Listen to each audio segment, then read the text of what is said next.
বিসমিল্লাহির রহমানির রহিম। প্রিয় শিক্ষার্থীবৃন্দ, আশা করি তোমরা সবাই ভালো আছো। তোমাদের সাথে আমার দেখা হয়েছে ক্লাসরুমে, খুব সীমিত 1 বা 2 দিন। গত পরশু দিন এসেছিলে অ্যাসাইনমেন্ট জমা দেওয়ার জন্য। আমি যেটা বলি সেটা হচ্ছে, অ্যাসাইনমেন্ট যে পদ্ধতি শুরু হয়েছে করোনাকালীন সময়ে, it's a new idea, new system of learning.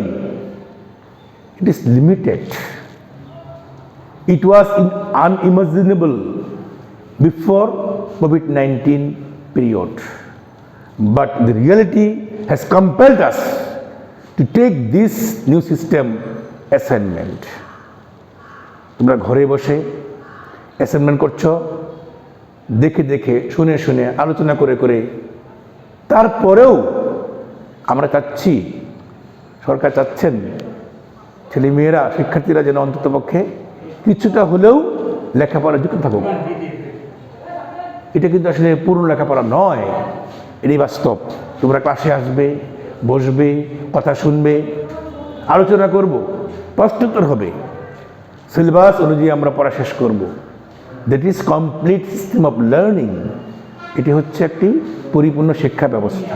সেই জন্যই ক্লাসরুম, সেই জন্য ছাত্র, সেই জন্যই শিক্ষক। কিন্তু অত্যন্ত দুঃখের সঙ্গে আমি জানাচ্ছি, তোমরাও জানো, সারা বিশ্ববাসী জানে, সারা বাংলাদেশ জানে যে কোভিডের কারণে আমরা আজকে ঘরে বসে আছি। আমার ভালো লাগছে না, দীর্ঘদিন চলে যাচ্ছে, তোমাদের অস্থির হয়ে যাচ্ছ। অনেক ছেলেমেয়ে লেখাপড়া ড্রপ হয়ে গেছে, নানান কাজ যুক্ত হয়ে গেছে, অপরাধ প্রবণ চলে গেছে, কেউ কেউ পত্রপত্রিকায়, মিডিয়াতে প্রতিদিন খবর আসছে। তারপরেও আজকে হচ্ছে 28 তারিখ, আগস্ট 28। দ্রুতই হয়তো আমরা শিক্ষা প্রতিষ্ঠান মুক্ত হবে বলে আশা করছি। সেই প্রক্রিয়ায় চলছে, যদিও ইতিমধ্যেই গতকালকে ঘোষণা এসছে 11 সেপ্টেম্বর প্রতিষ্ঠান আবার সরকার বন্ধ রেখেছেন। যাই হোক, আজকে আমি তোমাদের সাথে, তোমরা একাদশ শ্রেণীর শিক্ষার্থী, ইতিমধ্যেই তোমরা জানতে পেরেছ তোমার সিলেবাস সংক্ষিপ্ত হয়েছে। আমি আজকে কথা বলবো ফার্স্ট পেপার নিয়ে। ফার্স্ট পেপার মানে টেক্সট বই। এখানে আমাদের 15টি আছে, আমাদের 15টি অধ্যায় আছে, যেগুলো আমাদের কাট করে 10টি করা হয়েছে। ইতিমধ্যেই তোমরা জানতে পেরেছো সেটা 2, 4, 7, 11 এবং 15 এগুলো বাদ দেওয়া হয়েছে, বাকিগুলো আমাদের আছে। তো আমি টেক্সট বই যাওয়ার আগে যে কথা বলবো সেটা হচ্ছে, হোয়াই ইজ ইংলিশ? ইংলিশ কেন? English is a compulsory subject. English একটি আবশ্যিক বিষয়, লাইক বাংলা। আমরা বাংলাও পড়ি আবশ্যিক, ইংরেজিও পড়ি আবশ্যিক, যাকে বলা হয় থাকে কম্পালসারি সাবজেক্ট।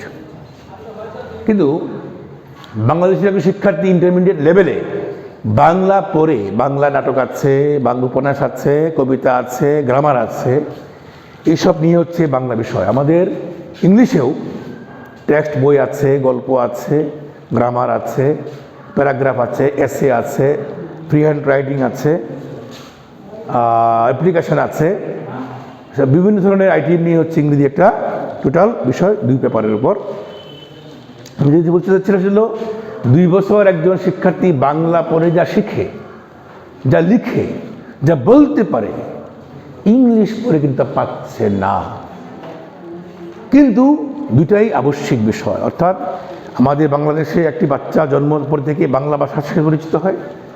একই রকমভাবে স্কুলে গেলেই সে ইংরেজি বেশি শেখে, অর্থাৎ ছোটো থেকে সে ইংলিশে পরিচিত হয়। But the great difference is there between learning of Bangla and learning English.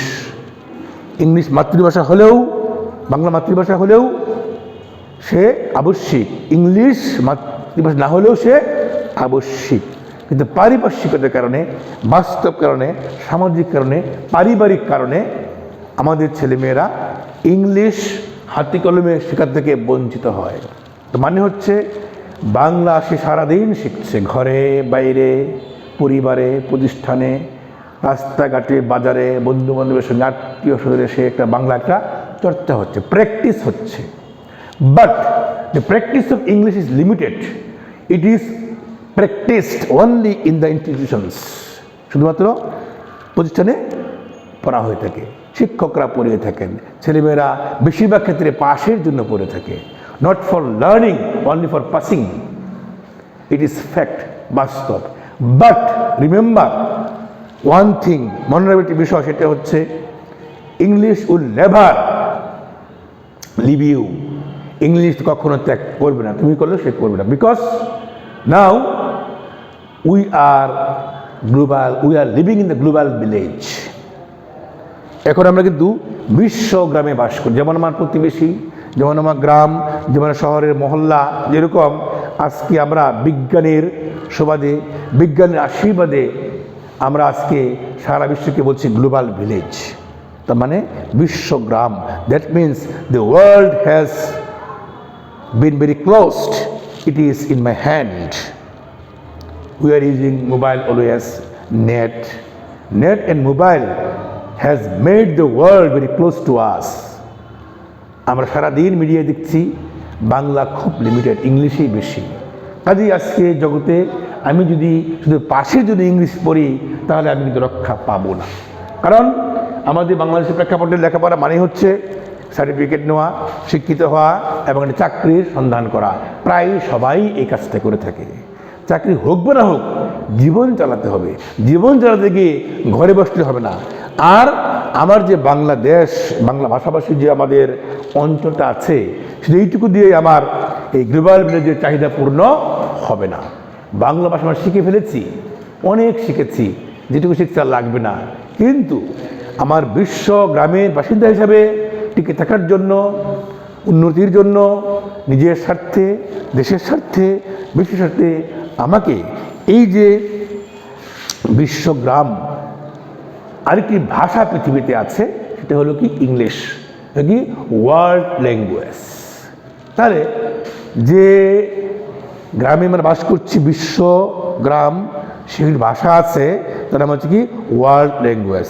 English হচ্ছে বিশ্ব ভাষা। এখন সে আর কি আন্তর্জাতিক ভাষা না, এখন কোনো দেশের, শুধুমাত্র কয়েকটি দেশের মাতৃভাষা না, এটা এখন হচ্ছে কি বিশ্ব ভাষা।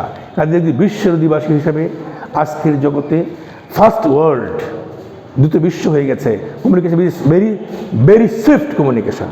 So to maintain communication we need English. এখন আমি যেটা বলছি সেটা হচ্ছে তুমি শুধুমাত্র পাশের খাতিরে নয়, শেখার জন্য, চলার জন্য, খাপ খাওয়ানোর জন্য, কমিউনিকেশনের জন্য we are bound to learn English. English করা বাধ্য। কাজেই এটা কেন বলছি, যখন একজন শিক্ষার্থী প্রয়োজন উপলব্ধি করবে যে কোন জিনিসটা আমি পড়বো, কেন শিখবো, না শিখতে উপায় নেই, তখন শিক্ষার্থী বাধ্য হয়ে শিখে। আর যখন দেখবে না শিখলেও চলে, তখন অনেকেই কিন্তু এটা ফাঁকি দেওয়ার চেষ্টা করে। আমি যেটা বলছি, যারা মনে করবে ইংরেজি পাস করলে চলবে, তারা কিন্তু ফাঁকির মধ্যে আছো। যারা মনে করবে না, we are learning English not for passing, for learning, for practical life, তারা কিন্তু শিখবে। সুতরাং এর ব্যতিক্রম কেউ হওয়ার সুযোগ নেই। যে আমাদের সিলেবাস যেটা আছে, এই সিলেবাসটা, এর প্রশ্ন হচ্ছে হাউ টু লার্ন ইংলিশ, তুমি কীভাবে শিখবো। হ্যাঁ, আমি যেটা বলি, তোমাদের সিলেবাস ফার্স্ট পেপার, সেকেন্ড পেপারে যেটুকু অ্যারেঞ্জ করা হয়েছে, যে বিষয়গুলো আছে, যেমন প্রথমে যদি আমি টেক্সট বই ধরি, টেক্সট বই আমাদের যে গল্পগুলো আছে, আমি আজকে এর উপর কথা বলবো। 5টিকে বাদ দিয়ে বাকি 10টি যে আমাদের চ্যাপ্টার আছে, এই চ্যাপ্টারগুলো তোমরা কিন্তু পড়বে। কেন পড়বে, কীভাবে পড়বে সে বলছি, পড়বে এইভাবেই যে আজকে যে ভার্চুয়াল ক্লাস, আমি কিন্তু সে পরিপূর্ণ ক্লাসে বলা যাচ্ছে না। আজকে শুধুমাত্র আমি সাজেশন কথা বলবো, বাস্তব কথা বলবো, সেটা তোমরা ধরে রাখবে। আজকে ক্লাস হচ্ছে, হয়তো 1 সপ্তাহ পরে একটা ক্লাস হবে, সেই এরিজবের কি সীমিত, এটাও একটা সমস্যা। যদি ক্লাস থাকতো প্রতিদিন তোমরা করতে আসতে, ক্লাস সপ্তাহে 6 দিন যদি ক্লাস আমরা করতাম, সামনে সময় থাকতে প্রশ্নোত্তর হতো, অনেক সময় সহজে হতো। আজকে একমুখী ক্লাস, শিক্ষক কথা বলছেন, ছাত্র অদৃশ্য। এটা একটা জটিল প্রক্রিয়া, অসম্পূর্ণ প্রক্রিয়া, বাধ্য হয়েই করতে হচ্ছে। বলার কথা আছে না যে মন্দের ভালো, সেটাই আর কি। তো যে বলছি সেটা হচ্ছে, তোমরা যে মনে করো লেসন চ্যাপ্টার 8 আছে, যেমন ধরো এখানে হিউম্যান রাইট, একটা উদাহরণ দিচ্ছি আমি। হিউম্যান রাইটে তুমি দেখবে একটা চরিত্র আছে, সেটা হচ্ছে আমেরিগো, একটা ছোট্ট ছেলে, এতিম ছেলে, হেল্পলেস বয়, স্মল বয়। আমেরিগোর সম্বন্ধে এখানে একটি চমৎকার কিন্তু খুব মর্মান্তিক একটি বিষয় অবলম্বন করা হয়েছে। আমার প্রশ্নটা হচ্ছে, এই লেসনটি তোমরা পড়বে, পড়ার পরে you analyse every sentence. How to learn, কীভাবে বলছি আমি, এই তোমরা কিন্তু খুব সহজ ভাষায় লেখা। আমেরিগো কে, জন্ম কোথায়, তার বয়স কত, তার পারিবারিক অবস্থা কি, সে জন্ম থেকে এই বয়স পর্যন্ত ছেলে মানুষ কিভাবে সে ফর এক্সিস্টেন্স টিকে থাকার জন্য কীভাবে সে কাজ করেছে, তার একটি মর্মান্তিক চিত্র এখানে উল্লেখ করা হয়েছে। তোমরা যে কাজটি করবে সেটা হচ্ছে, নিচে দেখবা এখানে অনেকগুলি প্রশ্ন আছে, 8টি প্রশ্ন আছে। আমি যেটা বলি, ছাত্র যেটা চায় সেটা হচ্ছে, ছাত্রের প্রবণতা আছে উত্তরটা শিখতে চায়। উত্তরটা they want to learn the answer first.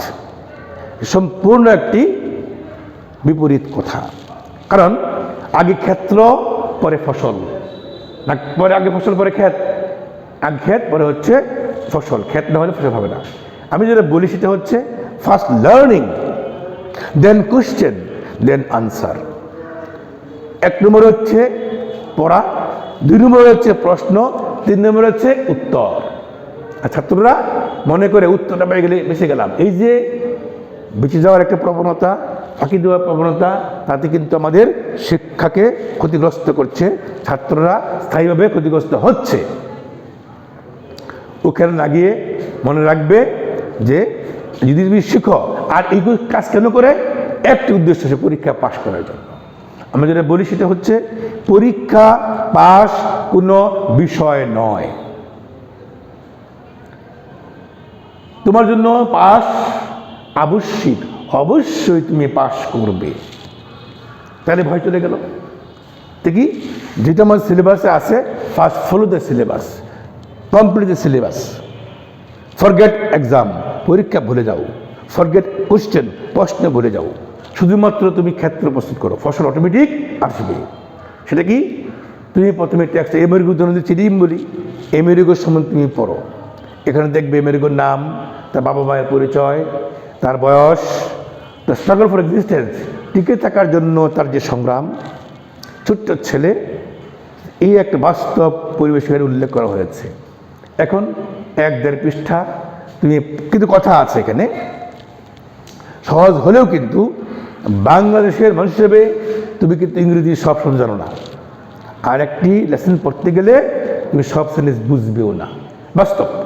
সেখানে তোমাকে স্লোলি রিডিং, খুব আস্তে আস্তে পড়বে, you find out the word meaning. তোমাদের হেল্পিং বুক আছে, নোট বই আছে, ওখানে শব্দ দেওয়া আছে, ডিকশনারি তো থাকতেই হবে।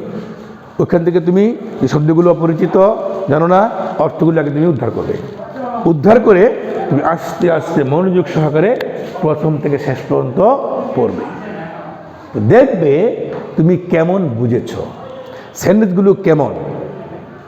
যদি তুমি বুঝে থাকো, then the sentence very easy. যদি বুঝে না থাকো, সেন্টেন্স ভেরি টাফ, কঠিন, very hard. But remember one thing, you must make the lesson first easy. প্রথমেই তুমি এই অধ্যায়টাকে, লেসনটাকে সহজ করবে। কেমনি, একবার না পড়লে 2বার 3বার পড়ে নাও। Don't forget your loss. কখনো মনে, নেভার মাইন্ড, কখনো মনে করবে না ইউ লস, তুমি হারিয়ে যাবে। ইউ মাস্ট লার্ন, অবশ্যই তুমি শিখবে। আর তোমার সময় কিন্তু শুধু পড়াশোনার জন্যই, কাজে তুমি 1 ঘন্টা, আধা ঘন্টা, যার যেমন সময় লাগে। আমার কথা হচ্ছে আমেরিকার সম্বন্ধে তুমি আগে ধারণা নেবে, ক্লিয়ার, সেগুলি কেমন। দেন তুমি আসো, নিচে তোমার কিছু প্রশ্ন আছে, এই প্রশ্নগুলি বুঝবে। যদি তুমি লেসন বুঝে থাকো, প্রশ্ন বুঝবে। যদি প্রশ্ন বুঝে থাকো, অবশ্যই তুমি আনসার বুঝবে। মানে 3 in 1, 1-এর ভিতর 3। কি লেসন, কোয়েশ্চেন অ্যান্ড আনসার। তাহলে প্রথম লেসনটা পড়লে আমরা সব কিছুই লেসনে বুঝতে পারবো, প্রশ্ন বুঝতে পারবো, উত্তরও বুঝতে পারবো। এইটা মাথায় রেখে তোমরা পড়বা। আর কথা আছে, তাহলে কি তাহলে আমাদের কি শুধুমাত্র লেসন শেষ হয়ে গেল? Not that. এখানে মাত্র 100-র মধ্যে 10টি নম্বর আছে। কারণ এই যে প্রশ্নোত্তর বললাম, এখানে 5টি মাত্র প্রশ্ন থাকবে লেসন থেকে, 2 নম্বর করে 5 গুণে 10 নম্বর থাকবে।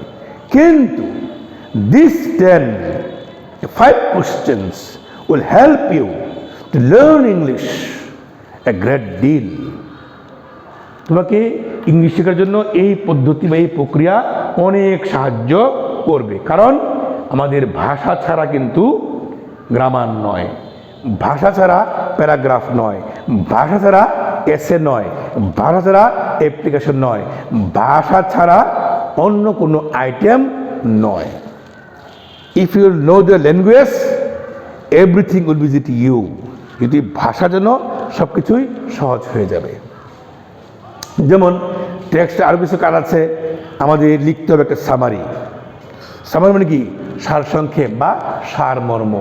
যে গল্পটি বা লেসনটির আমাদের প্রশ্ন আসবে তার কিন্তু সামারিও লিখতে হবে। এখন তুমি যদি প্রশ্ন উত্তর না পারো, গল্পটি বা লেসন না বুঝো, it is absurd for you to write the summary. তোমাকে অসম্ভব হয়ে যাবে সেই লেসনের সামারি লেখা। আর সামারি কি? নিজের ভাষায় লিখতে হবে। নিজের ভাষায় লিখতে গেলে তোমাকে কিন্তু প্রশ্ন উত্তর শিখতে হবে আগে, লেসন শিখতে হবে তারও আগে। আর একটা কথা এখানে আছে, নেভার ফ্রাস্ট্রেটেড, কখনো তুমি হতাশ হবে না। কারণ ইংরেজি আমাদের দেশে যে প্রক্রিয়া শেখানো হয়ে থাকে শুরু থেকে, প্রাইভেট কোচিং, কোশ্চেন আনসার, মুখস্থ, এইভাবে আমরা শিখে অভ্যস্ত হয়ে গেছি। কলেজ লেভেলে আমি বলি এই কাজটা তোমরা আর করবে না। যা করেছই, আর যদি করো মরে যাবে। কারণ আমি দেখেছি আমাদের বাংলাদেশে উচ্চশিক্ষা শিক্ষিত, master degree pass, honours pass, অনেক বিভিন্ন ডিসিপ্লিন থেকে যারা উচ্চশিক্ষা নিয়ে আসছে, কিন্তু ইংরেজি বলতে পারে না, লিখতেও পারে না, বুঝতেও পারে না। একটি মাত্র কারণ, সেটা কি? শুধু পাশের নেশায় তারা কাজ করেছে, বস্তা নোট পড়েছে, প্রাইভেট পড়েছে, কোচিং করেছে আর মুখস্থ করেছে। সুতরাং তাদের এই যে দীর্ঘ প্রক্রিয়া লেখাপড়ার সম্পূর্ণ ব্যর্থ হয়েছে। আমি যেটা বলি সেটা হচ্ছে, পাস তো করবেই, কখনো ফেল করবে না, ভালো নম্বর পাবে এবং পরীক্ষায় পাস করবে। এবং তোমার যে কোনো প্রক্রিয়া, চাকরির জন্য যাও, বাস্তব জীবনে যাও, যে কোনো ক্ষেত্রে যাও, তুমি কখনো হারবে না। আর একটা কথা আছে যে ইংরেজি ভালো জানে তার কোনো ঠেকা নাই, ইংরেজি ভালো না জানে পথে পথেই ঠেকা আছে। কাজেই সেইটা মাথায় রেখে পাসকে বাদ দিয়ে, পরীক্ষাকে বাদ দিয়ে শুধুমাত্র ইংরেজি শিখবে। পরীক্ষা, পাস, রেজাল্ট সব কিছুই অবশ্যই ভালো হবে, এবং হবে, এ গ্যারান্টি আমি দিচ্ছি। তাহলে আজকে যেটা বলছি সেটা হচ্ছে আমেরিকার সম্বন্ধে একটা উদাহরণ দিলাম। তারপরে যেহেতু ক্লাস খুব লিমিটেড, তো আমেরিকা নিয়ে বসে থাকো না। ওই যে আমাদের 10টি চ্যাপ্টার আছে, 10টি চ্যাপ্টার থেকে আমাদের যে লেসন আছে, লেসনগুলো তোমরা কিন্তু দেখে ফেলবে। বাড়িতে এখন অনেক সময় হাতে আছে, অনেক সময় নষ্ট হয়ে গেছে অলরেডি। হয়তো সামনে খুলবে, হয়তো সময় বেশিটা পাবে না। যে কটা দিন সময় হাতে আছে এখনও, অলস সময় না কাটিয়ে, সময় নষ্ট না করে তোমরা বাসায় বসে ধৈর্য ধরে বুঝে ইংলিশটা পড়ো। ইনশাল্লাহ দেখাতে হবেই। তোমরা যদি সাক্ষাৎ হওয়ার পরে যদি বলো, স্যার আজকে আমরা 5টা লেসন পড়বো, নো প্রবলেম, 5টা লেসন একসঙ্গে পড়িয়ে দিব, অনেকগুলি প্রশ্ন করবো। কিন্তু কোন সময় সম্ভব হবে? দুইগুলি পড়ে থাকো। আর যদি ক্লাসে আসো নতুন অবস্থায়, কোন টাচ করো নাই, কিছু পড়ো নাই, তখন কিন্তু আমি কিন্তু পারবো অনেক কিছু বলার জন্য, তুমি কিন্তু হা করে বসে থাকবে। সেই জন্য সতর্কবাণী বলছি আমি, তোমরা বাসায় থেকে বইয়ের সামনে দিয়ে যাবে, সময় অবশ্যই দিবে এবং মনোযোগ সহকারে লেসনগুলো আস্তে আস্তে তোমরা পড়বে, যেন আমরা খোলার পরে সংক্ষিপ্ত সময়ে পূর্ণাঙ্গ আলোচনায় আমরা চলে আসতে পারি। আর তোমরা প্র্যাকটিস করবে। কি practice? Practice of writing practice করবে। যেমন আমি বলি, কীরকম আর একটা কথা মনে রাখবে, গুরুত্বপূর্ণ কথা, সেটা হচ্ছে লিখতে গেলেই ভুল হবে। অনেকেই তো লিখতেই চায় না, আমার হয় না আমি লিখবো না। No, never do that. কখনো you never be forget of mistakes. কখনো তুমি ভুলকে ভয় পাবে না। Because you must commit mistakes, you must learn. তুমি অবশ্যই ভুল করবে, অবশ্যই শিখবে। If you don't commit mistake, you will never learn. যদি তুমি ভুল না করো, কখনো শিখবে না। সুতরাং আমরা বলতে পারি ভুলটাই হচ্ছে তোমার শিক্ষার সোপান। কাজেই আমরা সেই ভুলটাকে গুরুত্বপূর্ণ হিসেবে ধরে নেব এবং শেখার চেষ্টা করব। হ্যাঁ, আর আস্তে আস্তে আমরা অবশ্যই শিখতে পারবো। যাই হোক, আজকে আমরা যে ক্লাসটা করছি এটা হচ্ছে ভার্চুয়াল ক্লাস, অনলাইনে ক্লাস। হয়তো অনেকেই যুক্ত হতে পেরেছ, অনেকেই পারো নাই। আমি হয়তো আশা করব সামনে যখন ক্লাস খুলে যাবে তখন আর কেউ বাকি থাকবে না। সবাই আমরা আশা করি ক্লাস শুরু করতে পারবো। আশা ব্যক্ত করে তোমরা শিখবে, পড়বে এবং সময় ব্যয় করবে না, নষ্ট করবে না। ভবিষ্যৎ গড়ার জন্য এখন থেকে মনোযোগী হয়ে যাও, এই আহ্বান রেখে। আর একটা কথা, সমস্যা থাকবেই। আমি আশা করব ইনশাআল্লাহ ইংরেজি যে সমস্যাগুলো আছে সবগুলো অবশ্যই আমরা সমাধান করব, যেন ইংরেজিতে কেউ খারাপ না করো। এই আশাবাদ ব্যক্ত করে আজকে আমার ক্লাস এখানেই শেষ করছি। আল্লাহ হাফেজ। দেখা হবে ইনশাআল্লাহ ক্লাসরুমে অথবা ভার্চুয়াল কোনো ক্লাসে আবারও। Thank you very much. সব ভালো থেকো।